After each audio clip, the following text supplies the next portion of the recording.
Hello friends, welcome back to our channel ask మిర్చి. ఈరోజు ఈ వీడియోలో మొగలి రేకులు అనే సీరియల్ యొక్క కథను, అందులోని నటీనటుల యొక్క వివరాలను తెలుసుకుందాం. మొగలి రేకులు అనేది భారతీయ తెలుగు భాష సీరియల్. ఇది వాస్తవానికి ఫిబ్రవరి 18, 2008న జెమినీ టీవీలో ప్రదర్శించబడింది మరియు 2013 మే 24 వరకు ప్రసారం చేయబడింది. దీనికి మంజుల నాయకుడు దర్శకత్వం వహించారు మరియు బిందు నాయకుడు రచించారు. ఇప్పుడు ఈ సీరియల్ గురించి తెలుసుకుందాం.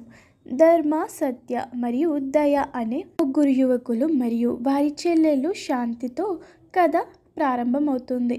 ఈ కథలో నలుగురు తోబుట్టువులు కుటుంబ కలహాలకు బలి కావడం, ఫలితంగా వారి తల్లిదండ్రులను వారి సవతి అమ్మమ్మ మరియు మేనమామలు హత్య చేయడంతో ప్రారంభమవుతుంది. వారు హైదరాబాద్కు వెళ్ళాలని నిర్ణయించుకున్నప్పుడు వారి పొరుగు వారి బిడ్డ కీర్తన వారితో చేరింది. మలుపులు జరుగుతాయి.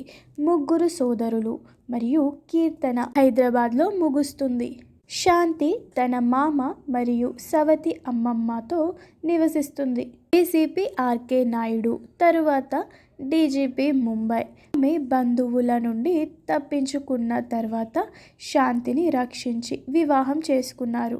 సెల్వస్వామితో ధర్మ అనుబంధం చుట్టూ విరుద్ధమైన కార్యకలాపాలకు పాల్పడడం ఆర్కే మరియు సెల్వ మధ్య శత్రుత్వాన్ని రేకెత్తిస్తుంది. అపార్థాలు ధర్మ, కీర్తన మరియు సెల్వతో కూడిన ప్రేమ త్రిభుజానికి దారితీస్తాయి. దీనిని ఫలితంగా భయంకరమైన పరిణామాలకు దారితీస్తుంది. ప్రణాళికాబద్ధమైన బాంబు పేలుడు దయ మరియు ఆర్కే ప్రాణాలు కోల్పోయారు మరియు శాంతి తన కొడుకు మహిధర్ నాయుడుని కోల్పోయింది. సికందర్ బాయ్ అనే క్రిమినల్ డాన్ ద్వారా పెరిగిన ఆర్కే యొక్క అద కొడుకు మున్నాతో కథనం 2వ తరానికి మారుతుంది. మున్నా, సెల్వ మేనకోడలు దేవి కోసం పడి గొడవలకు దారితీస్తుంది. మున్నా తన నిజమైన గుర్తింపును తెలుసుకుని ఆర్కేతో రాజీపడి ఆరోగ్య సేవను ప్రారంభించారు. ఇంతలో ఆర్కే మున్నా యొక్క నిజమైన గుర్తింపు గురించి తెలుసుకుని అతనిని అంగీకరిస్తారు. మున్నా దూరంగా ఉన్నప్పుడు దేవి తన గుర్తింపును దాచిపెట్టి ఆర్కే కుటుంబంతో రక్షణ కోరుతుంది.